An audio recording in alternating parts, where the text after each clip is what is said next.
तरफा प्यार की कहानी। एक गांव में एक प्रतीक नाम का लड़का रहता था। प्रतीक की उम्र लगभग 18 साल हो गई थी। वह कॉलेज में ग्रेजुएशन यानी कि स्नातक की पढ़ाई कर रहा था। वह लड़का पढ़ने लिखने में तो काफी ज्यादा नॉर्मल था, मतलब कि पढ़ाई लिखाई के मामले में वह लड़का ना तो ज्यादा तेज था और ना ही ज्यादा खराब था। प्रतीक का रोल नंबर अपनी कक्षा में हमेशा 3 या 4 नंबर पर होता था। प्रतीक पढ़ाई लिखाई के साथ साथ प्यार मोहब्बत वाली चीजों पर भी काफी ज्यादा विश्वास करता था। प्रतीक चाहता था कि वह अपनी पूरी जिंदगी में किसी ना किसी लड़की से प्यार करके ही शादी करेगा। लखनऊ शुरुआत में ग्रेजुएशन में पढ़ाई कर रहा था तो प्रथम सेमेस्टर में उसे किसी प्रकार की कोई प्यार करने की हिम्मत नहीं थी, लेकिन जैसे ही वह दूसरे सेमेस्टर में जाता है उसे एक लड़की काफी ज्यादा सुंदर लगती है, लेकिन वह लड़की क्लास में हमेशा प्रथम नंबर पर आती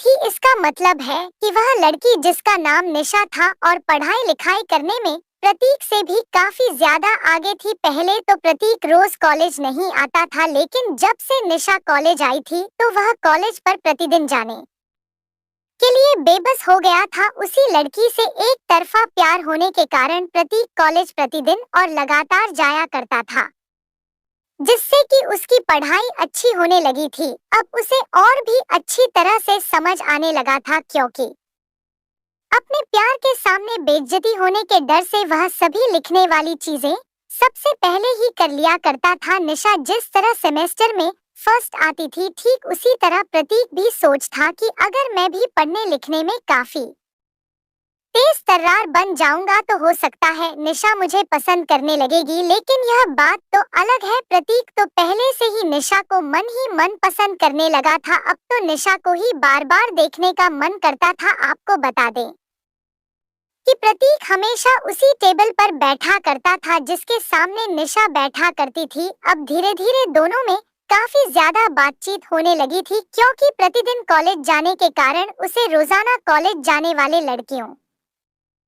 लड़के से काफी ज्यादा मिलजुल तथा पहचान हो गया था। निशा भी थोड़ा बहुत उससे बात किया करती थी, लेकिन निशा का इरादा प्यार करने का बिल्कुल भी नहीं था। वह निशा से ही प्यार करता है और उसी से शादी करेगा। आपको बता दे, जिंदगी आगे जैसी जैसी गुजर रही थी, सेमेस्टर में पढ़ाई जैसे हो ओगे गुजर रही थी, प्रतीक को निशा से बिछड़ने का दर्द भी मिलने ही वाला था, क्योंकि निशा से एक तरफा प्यार किया करता था। इसलिए निशा को रोट प्रतीक के प्यार के बारे में कुछ जानकारी भी नहीं थी। धीरे धीरे निशा और प्रतीक सेमेस्टर के सभी लोग अंतिम सेमेस्टर मतलब कि 6 सेमेस्टर में पहुंच गए थे। अंतिम एग्जाम होने वाली थी और प्रतीक को काफी ज्यादा दर्द महसूस होने लगा था निशा से बिछड़ने के। अब तो धीरे धीरे प्रतीक का मन बिल्कुल भी नहीं लग रहा था, क्योंकि वह निशा से किसी भी हालत में बिछड़ने के लिए नहीं सोच रहा था। आपको बता दे, प्रतीक धीरे धीरे अब तो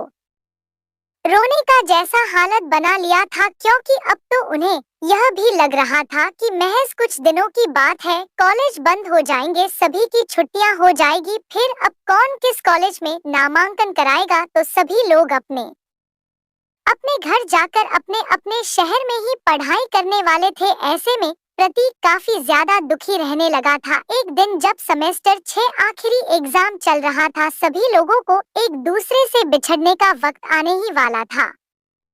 उससे पहले प्रतीक चाहता था कि निशा से बात करें कि वह उससे प्यार करता है। उस दिन तो परीक्षा का आखिरी ही दिन था। उस दिन के बाद से अब कोई किसी को नहीं मिलने वाला था। जैसे ही सभी लोग अपने अपने घर जाने लगे थे, तो प्रतीक का घर काफी ज्यादा दूर था और निशा का घर भी काफी ज्यादा दूर था। परीक्षा खत्म होते ही सभी लोग अपने अपने घर की तरफ चल पड़े थे। साथ साथ निशा और प्रतीक भी अपने घर की तरफ चल पड़े थे। वैसे तो पहले निशा को लेने के लिए उसके पिताजी आया करते थे, लेकिन उस दिन एग्जाम दूसरी पाली में चल रही थी और काफी ज्यादा शाम हो गया था। प्रतीक सोच रहा था कि हो सकता है निशा के पापा को किसी तरह का कोई काम हो। निशा को रोट इस बात की जानकारी पहले से ही थी, इसलिए वह अपने घर जाने के लिए बस तथा ट्रेन के बारे में पता करने के लिए स्टेशन तथा स्टेशन के बगल में बस अड्डे पर पहुंचने लगी थी। लेकिन प्रतीक हमेशा से ही ट्रेन के माध्यम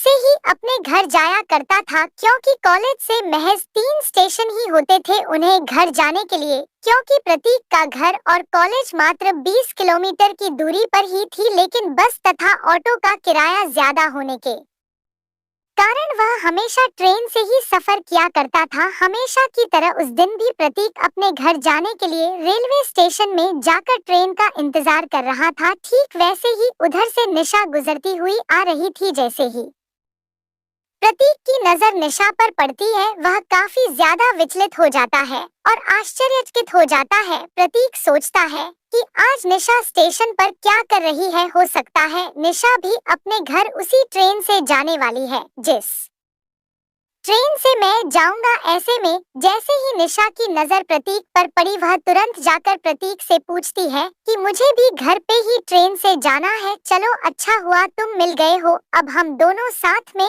अपने घर के लिए चलेंगे। तभी प्रतीक कहता है कि हाँ ठीक है, हम दोनों साथ में चलेंगे। उसके बाद निशा पूछती है कि ट्रेन कितने बजे आएगी। तभी प्रतीक कहता है कि अभी ट्रेन की कोई जानकारी उपलब्ध तो नहीं है, हो सकता है कुछ टाइम लगेगा, उसके बाद ट्रेन आ जाएगी। फिर दोनों में आपस में बातचीत शुरू हो जाती है। दोनों काफी घंटे तक, लगभग 1 घंटे तक बातचीत करते हैं। फिर उसके बाद दोनों ट्रेन में चढ़कर अपने घर के तरफ चल पड़ते हैं। दोनों एक साथ एक ही सीट पर बैठते हैं। दोनों में काफी मेल होने के कारण दोनों आपस में अपने मोबाइल नंबर शेयर कर लेते हैं, ताकि बहुत समय किसी प्रकार की जानकारी शेयर करने के लिए उसे कठिनाइयों का सामना करना ना पड़े। घर जाते ही उसके 1 दिन बाद दोनों आपस में बातचीत करने लगते हैं।